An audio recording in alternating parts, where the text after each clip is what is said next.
اللهم اجعل القرآن ربيع قلبي ونور بصري وجلاء حزني وذهاب همي. السلام علیکم ورحمۃ اللہ وبرکاتہ. نحمده ونصلی علی رسولہ الکریم. اما بعد فاعوذ باللہ من الشیطان الرجیم. بسم اللہ الرحمن الرحیم. رب اشرح لی صدری ویسر لی امری واحلل عقدۃ من لسانی یفقهوا قولی. ولا تطرد الذین يدعون ربهم بالغداة والعشی یریدون وجهه ما علیک من حسابهم من شیء وما من حسابک علیہم من شیء فتطردهم فتکون من الظالمین. اور آپ ان لوگوں کو اپنے سے دور نہ کیجیے جو صبح اور شام اپنے رب کو پکارتے ہیں. وہ اس کا چہرہ چاہتے ہیں، آپ پر ان کے حساب میں سے کچھ نہیں اور نہ آپ کے حساب میں سے ان پر کوئی چیز ہے. اگر پھر بھی آپ انہیں دور کریں گے تو آپ حق تلفی کرنے والوں میں سے ہو جائیں گے. یہاں بتایا جا رہا ہے کہ جو لوگ حق قبول کرنے کی صلاحیت رکھتے ہیں ان پر زیادہ محنت کی جائے. یعنی مبلغ کو چاہیے کہ دعوت سب کو دے، لیکن اپنی توانائیاں ان لوگوں پہ مرکوز کرے جن کے دلوں میں نرمی ہے اور آخرت کی فکر ہے، کیونکہ یہی لوگ معاشرے میں تبدیلی لائیں گے. اور پھر انسان کی قدر و قیمت اس کا اخلاص ہوتا ہے، مال نہیں ہوتا. اور ولا تطرد، اور نہ دور ہٹائیے. اشارہ ہے حضرت بلال کو، خبیب کو، صہیب رضی اللہ عنہم کو، اور یہ ان کے لیے بہت بڑا ایک تمغہ کہہ لیں. یاد رکھیے اللہ کے ہاں ایک مخلص عبادت گزار غریب انسان کی اہمیت اتنی زیادہ ہے کہ اس کی خاطر دنیا کے بڑے بڑے سرداروں کو پیچھے کیا جا سکتا ہے، مگر اس مخلص بندے کو اپنی مجلس سے دور نہیں کیا جا سکتا. اور پھر اس آیت سے بھی پتہ چلتا ہے کہ ہمیں صالحین کا احترام کرنا چاہیے، انہیں ناراض نہیں کرنا چاہیے، انہیں تکلیف نہیں دینی چاہیے. جیسے آپ دیکھیں نا، اس میں نبی صلی اللہ علیہ وسلم کو کہا جا رہا ہے اگر آپ نے ان بلال کو اور عمار کو اور یہ جتنے بھی ایمان لانے والے ان کو آپ نے دور ہٹایا تو پھر فتکون من الظالمین، آپ ظالم ہوں گے. اصل میں جو مکہ کے بڑے بڑے سردار تھے مشرک، وہ کہتے تھے کہ یہ لوگ آپ کی مجلس سے ہٹ جائیں پھر ہم آئیں گے، ہم ان کے ساتھ نہیں جمع ہو سکتے، ہم ان کے ساتھ اکٹھے نہیں ہو سکتے. اور پھر آپ دیکھیے یہاں پر یہ جو لفظ ہے نا یدعون ربهم بالغداۃ والعشی، اس سے پتہ چلتا ہے کہ یہ ان کی زندگی کا اصل مشغلہ ہے. اور پھر مشغولیت کے اوقات میں کیا کرنا چاہیے؟ اللہ کا کثرت سے ذکر کرنا چاہیے. اور پھر آپ دیکھیے ایک اور بڑی ان کی اچھی خوبی بتائی گئی کہ یہ لوگ جو ہیں کس طرح اللہ سبحانہ وتعالیٰ کی رضا چاہتے ہیں. یریدون وجہہ، یہ ان کے اخلاص کی علامت ہے. ان کے پاس دنیاوی دولت نہیں تھی لیکن نیت کا اخلاص تھا، اور جو کچھ وہ کر رہے تھے اس کے پیچھے کوئی دنیا کا مفاد یا شہرت نہیں تھی، بلکہ صرف اور صرف اللہ کی خوشنودی تھی. تو انسان کو ہر لمحے یا ہمیشہ اللہ کو راضی کرنے کے لیے نیک عمل کرتے رہنا چاہیے، چاہے عبادات ہوں، چاہے خدمت خلق ہو، چاہے دین کا کام ہو. تو اللہ تعالیٰ آپ کے لیے بھی خیر و بھلائی کے دروازے کھول دے گا. اور پھر اسی طرح بہت سے لوگ خرچ کرتے رہتے ہیں لیکن اس سے اللہ کی رضا نہیں چاہتے، تو یہ بھی وہ اپنا نقصان کرتے ہیں. جب بھی آپ کسی پر خرچ کریں تو اللہ کی خاطر کریں. وہ جب تک اس کو استعمال کر رہا ہے اور اس سے اچھے کام کر رہا ہے آپ کو ثواب ملتا جائے گا. آپ دیکھیے کہ انسان اپنی ذاتی ضروریات پر جتنا بھی خرچ کر لے اس سے عبادت کی لذت نہیں ملتی. عبادت کی لذت ملتی ہے اللہ کے چہرے کی خاطر خرچ کرنے سے، اللہ کی رضا میں خرچ کرنے سے. وَكَذَلِكَ فَتَنَّا بَعْضَهُمْ بِبَعْضٍ لِيَقُولُوا أَهَٰؤُلَاءِ مَنَّ اللَّهُ عَلَيْهِمْ مِن بَيْنِنَا أَلَيْسَ اللَّهُ بِأَعْلَمَ بِالشَّاكِرِينَ. اور اسی طرح ہم نے ان کے بعض کو بعض کے ذریعے آزمایا تاکہ وہ کہے کہ کیا یہی وہ لوگ ہیں جن پر اللہ نے ہمارے درمیان میں سے احسان کیا ہے؟ کیا اللہ شکر کرنے والوں کو بخوبی جاننے والا نہیں؟ یاد رکھیے مالداری بھی آزمائش ہے، فقیری بھی آزمائش ہے. مالدار کے لیے شکر گزار بننا آزمائش ہے، امتحان ہے. فقیر کے لیے صبر کرنا امتحان ہے. اگر دونوں اپنے اپنے مقام پر پورے اتر جائیں تو کامیاب ہیں. اور بعض کے ذریعے آزمائش، یعنی امیر کی آزمائش کیا ہے؟ غریب کے ذریعے، کہ کیا وہ اسے حقیر سمجھتا ہے یا اس کے ایمان کی قدر کرتا ہے. اور طاقتور کی آزمائش کیا ہے؟ کمزور کے ذریعے. کیا وہ سچائی کو اس لیے رد کر دے گا کہ اسے اپنانے والے کم مرتبہ لوگ ہیں؟ یہ غریب لوگ ایمان لائے ہوئے ہیں، اس لیے مکہ کے سردار پھر کیا کرتے تھے؟ ایمان لانے سے گریز کرتے تھے. وہ ان کے لیے آزمائش بن گئی. تو اللہ کی ہدایت اور فضل کے لیے ضروری نہیں کہ کوئی کسی خاص سٹیٹس سے تعلق رکھتا ہو. اللہ چاہتا ہے تو مالدار کو بھی ہدایت دے دیتا، وہ چاہتا ہے تو کمزور کو بھی دے دیتا ہے. ہمیں اپنے بارے میں کیا سوچنا چاہیے؟ کبھی یہ نہیں سوچنا چاہیے کہ ہم کسی خاص خاندان یا عہدے کی وجہ سے دوسروں سے بہتر ہیں، کیونکہ اللہ تعالیٰ کے نزدیک کسی کی بھی فضیلت اس کے تقوی کے ساتھ ہے، دل کی حالت کے ساتھ ہے. اللہ جسے چاہے اپنی نعمت، علم، ایمان، عزت، تقوی دے. کسی دوسرے کو اللہ کی نعمت پر یہ کہنا کہ اسے کیوں ملی، دراصل اللہ کی حکمت پر اعتراض کرنا ہے، اور اس کی ہمیں اجازت نہیں. وَإِذَا جَاءَكَ الَّذِينَ يُؤْمِنُونَ بِآيَاتِنَا فَقُلْ سَلَامٌ عَلَيْكُمْ كَتَبَ رَبُّكُمْ عَلَى نَفْسِهِ الرَّحْمَةَ أَنَّهُ مَنْ عَمِلَ مِنْكُمْ سُوءًا بِجَهَالَةٍ ثُمَّ تَابَ مِنْ بَعْدِهِ وَأَصْلَحَ فَأَنَّهُ غَفُورٌ رَحِيمٌ. اور جب آپ کے پاس وہ لوگ آئیں جو ہماری آیات پر ایمان لاتے ہیں تو کہہ دیجئے سلام ہے تم پر، تمہارے رب نے اپنی ذات پر رحمت لازم کر رکھی ہے. بے شک تم میں سے جو کوئی جہالت کی وجہ سے برائی کا ارتکاب کرے پھر اس کے بعد توبہ کر لے اور اصلاح کر لے تو بے شک وہ بہت بخشنے والا، نہایت رحم کرنے والا ہے. یہ آیت دلوں کو سکون دینے والی آیت ہے. اس آیت میں اللہ نے اپنے بندوں کے لیے اپنی محبت کے دروازے کھول دیے. اللہ کی طرف سے سلامتی کی بات آ رہی ہے، چاہے دنیاوی لحاظ سے کوئی کتنا ہی کمزور کیوں نہ ہو، لیکن اگر اس کا ایمان زیادہ ہے تو فرمایا کہ جب وہ تمہارے پاس آئیں تو آپ انہیں خود سلام کریں، انہیں اللہ کی رحمت کی خوشخبری دیں، اور یہ خوشخبری دیں کہ کتب ربکم علی نفسہ الرحمہ. عظیم الشان جملہ ہے یہ کہ تمہارے رب نے اپنی ذات پر رحمت لکھ لی ہے. اور جہالت کی بنا پر گناہ کرنے سے مراد لا علمی نہیں، جذبات کی مغلوبیت ہے، بشری کمزوری ہے. لیکن انسان سے خطا ہو جائے تو اس کے بعد دو کام کرے، توبہ اور اصلاح. وَكَذَلِكَ نُفَصِّلُ الْآيَاتِ وَلِتَسْتَبِينَ سَبِيلُ الْمُجْرِمِينَ. اور اسی طرح ہم آیات کو کھول کھول کر بیان کرتے ہیں اور تاکہ مجرموں کا راستہ خوب واضح ہو جائے. تو آیات کو کھول کر بیان کرنے کی دو حکمتیں یہاں بیان کی گئی ہیں. دو حکمتیں کیا ہیں؟ کہ کسی کے پاس کوئی حجت باقی نہ رہے کہ ہمیں تو پتہ نہیں چلا، اور جو لوگ ہدایت پانا چاہیں وہ ہدایت پا جائیں اور مجرموں کا راستہ الگ نظر آنے لگے. اصل میں جب تک ہمیں یہ نہیں معلوم ہونا کہ شرک کیا ہے، نفاق کیا ہے، تو ہمیں نہیں پتہ چل سکتا کہ ہم کس راستے پر، کیونکہ ہم تو اپنے آپ کو اچھا ہی سمجھیں. یہ بتائیے دنیا میں کون انسان ہے جو کہے کہ میں گمراہ انسان ہوں؟ کوئی کہتا ہے؟ لیکن بہت سے گمراہ ہوتے ہیں لیکن وہ اپنے آپ کو گمراہ نہیں سمجھتے. تو یہاں پر آپ دیکھیے اللہ تعالیٰ نے فرمایا کہ ہم آیات کو کھول کے بیان کر رہے ہیں تاکہ مجرموں کا راستہ واضح ہو جائے، انہیں پتہ چل جائے کہ وہ غلط کر رہے ہیں. یعنی جو شخص شر کو نہیں پہچانتا وہ اس میں مبتلا ہو جاتا ہے، جو شخص برائی کو آئیڈینٹیفائی نہیں کرتا پھر وہ کر بیٹھتا ہے. اور یہاں مبلغین کے لیے بھی ایک سبق ہے کہ وہ لوگوں کو برائیوں کو آئیڈینٹیفائی کر کے بتائیں کہ یہ غلط ہے، تاکہ لوگوں کو پتہ چلے کہ جو وہ کر رہے ہیں وہ صحیح نہیں.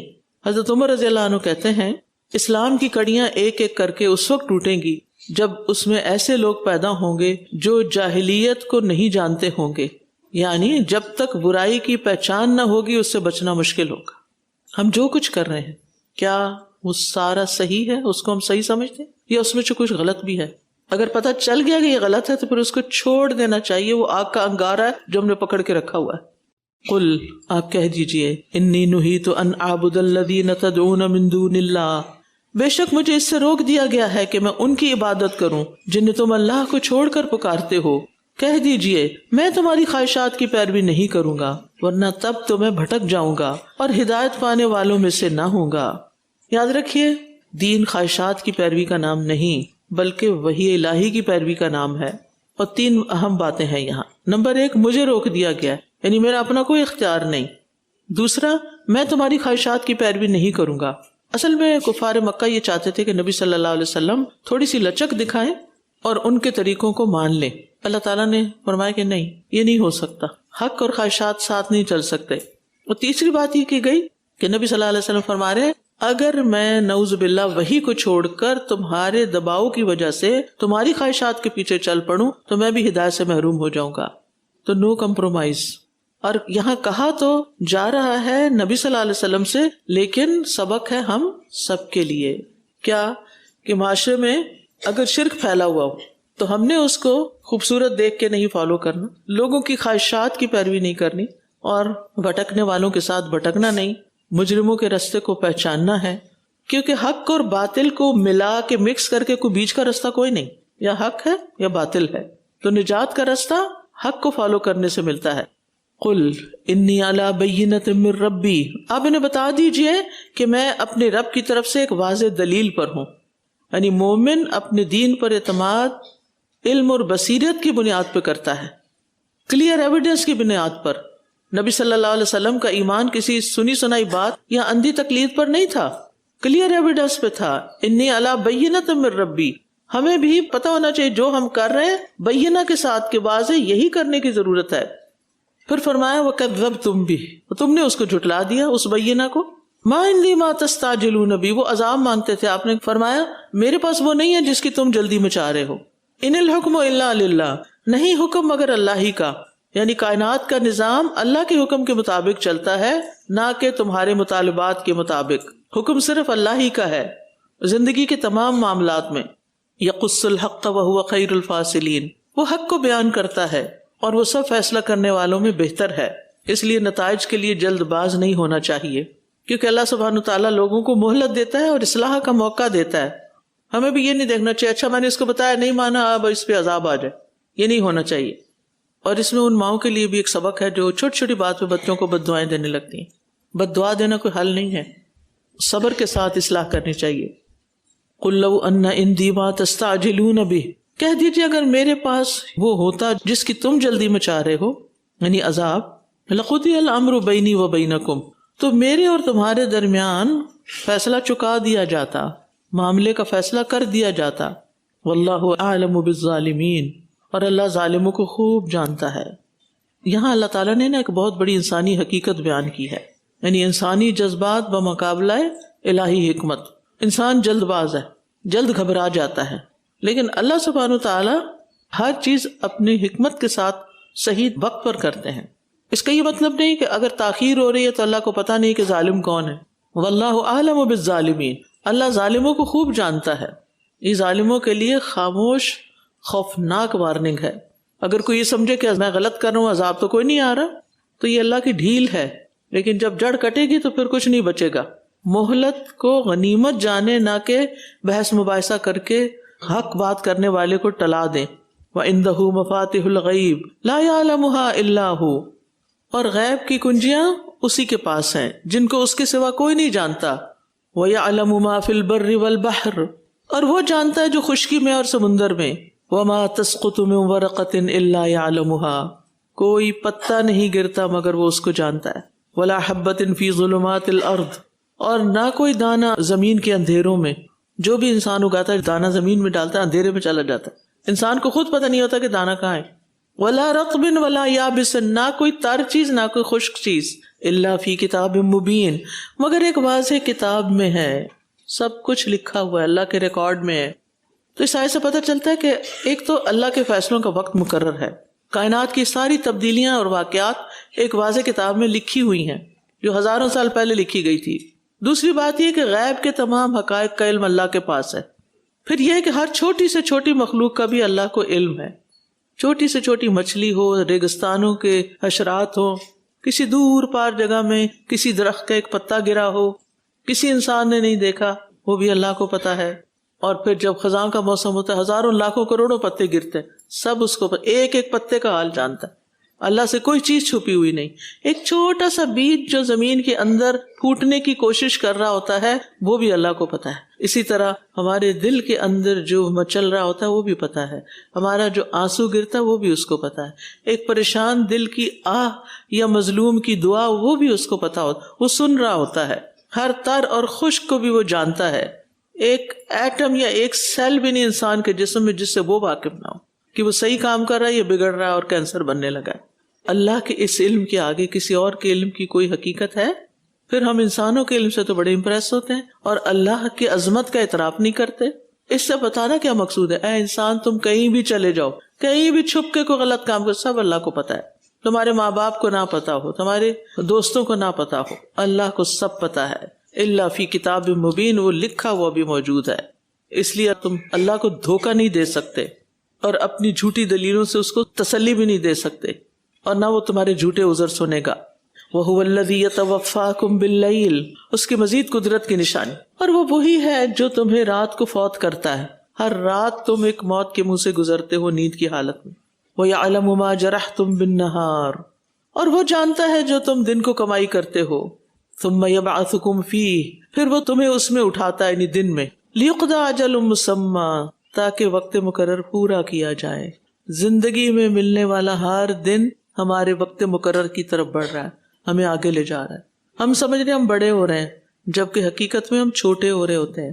جو وقت گزر جاتا ہے وہ تو فوت ہو جاتا ہے، وہ تو ہمارے ہاتھ سے نکل چکا ہوتا ہے، باقی تو کم رہ جاتا ہے، کاؤنٹ ڈاؤن ہو رہا ہوتا ہے۔ ثم الیہ مرجعکم، پھر کیا ہوگا؟ جب کام تمام ہو جائے گا، وقت مقرر آ جائے گا، تم اسی کی طرف لوٹائے جاؤ گے۔ پھر کیا ہوگا؟ ثم ینبئکم بما کنتم تعملون، پھر وہ تمہیں بتائے گا تم کیا کرتے رہے ہو۔ جو بھی کرتے ہیں نا سارا دن، اس کے اوپر نظر رکھے، یہ سب اللہ کے حضور پیش ہونے والا ہے۔ تو ہماری زندگی کا ہر دن ہمارے لیے گفٹ ہے جس میں ہمیں توبہ اور اصلاح کا موقع مل رہا ہے۔ اور پھر یہ بھی حقیقت ہے کہ زندگی کے دن گنے چنے ہیں، ایک ایک دن پہ کراس لگ رہا ہے، اور ایک دن آئے گا کہ آخری دن پہ کراس لگ جائے گا۔ بس میں سوچتی ہوں کبھی جب میں نہیں تھی اس دنیا میں تو سورج نکلتا تھا، پرندے چہچہاتے تھے، فصلیں اگتی تھیں، بہت لوگ بھی ہوتے تھے۔ کیا مجھے علم ہے ان چیزوں کا؟ نہیں۔ پھر ایک دن ہوگا جب میں نہیں ہوں گی، پھر بھی یہ سب کچھ ہوگا، میں نہیں ہوں گی، تو میں اپنے ہونے کی قدر کیوں نہ کروں؟ اب ہوں، اس وقت ہے ہاتھ میں وقت، اس کو اچھے سے اچھے کام میں کیوں نہ لگاؤں کہ جب اللہ کے سامنے پیش ہوں تو کوئی پونجی ہو پاس۔ یہ ضائع کرنے کے لیے نہیں ہے دن۔ دنیا کا نظام چلتا رہا، چلتا رہے گا، اللہ تعالیٰ کو ہمارے نہ ہونے سے کوئی فرق نہیں پڑتا، اس کی کائنات رواں دواں ہے۔ فرق ہمیں پڑے گا، مہلت ختم ہو جائے گی، کام تمام ہو جائے گا۔ وَهُوَ الْقَاهِرُ فَوْقَ عِبَادِهِ، اور وہ اپنے بندوں پر غالب ہے، بندے سارے اس کے کنٹرول میں ہیں، موت سے کوئی نہیں بچ سکتا، کوئی نہیں بھاگ سکتا۔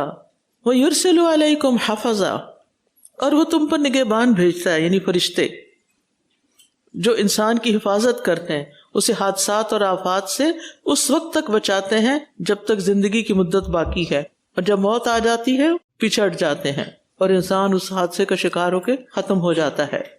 حتی اذا جاء احدکم الموت، یہاں تک کہ جب تم میں سے کسی کو موت آتی ہے، توفتہ رسلنا، ہمارے بھیجے ہوئے یعنی فرشتے اسے فوت کر لیتے ہیں، اس کی جان نکال لیتے ہیں۔ وہم لا یفرطون، اور وہ کوئی بھی کوتاہی نہیں کرتے، یعنی جب اللہ کا حکم ملتا ہے تو ذرا دیر نہیں کرتے، ایک سیکنڈ بھی دیر نہیں کرتے، نہ غلطی کرتے ہیں، نہ کسی کی سفارش سے رکتے ہیں، نہ کسی کی دعا سے رکتے ہیں۔ جب انہیں روح قبض کرنے کا حکم ملتا ہے وہ فوراً جان نکال کے لے جاتے ہیں۔ وہی فرشتے جب تک حفاظت کر رہے تھے اب جان نکالنے میں آ گئے، حکم تو اللہ کا ہے نا۔ تو عقل مند موت کی تیاری میں رہتا ہے، اسے ڈیلے نہیں کرتا، کیونکہ فرشتے ڈیلے نہیں کریں گے۔ وَلَا تَطْرُدِ الَّذِينَ يَدْعُونَ رَبَّهُم بِالْغَدَاةِ وَالْعَشِيِّ يُرِيدُونَ وَجْهَهُ مَا عَلَيْكَ مِنْ حِسَابِهِم مِّن شَيْءٍ وَمَا مِنْ حِسَابِكَ عَلَيْهِم مِّن شَيْءٍ فتطردهم فتكون من الظالمين وكذلك فتنا بعضهم ببعض ليقولوا أهؤلاء من الله عليهم من بيننا أليس الله بأعلم بالشاكرين وإذا جاءك الذين يؤمنون بآياتنا فقل سلام عليكم كتب ربكم على نفسه الرحمة أنه من عمل منكم سوءا بجهالة ثم تاب من بعده وأصلح ثم تاب من بعده وأصلح فأنه غفور رحيم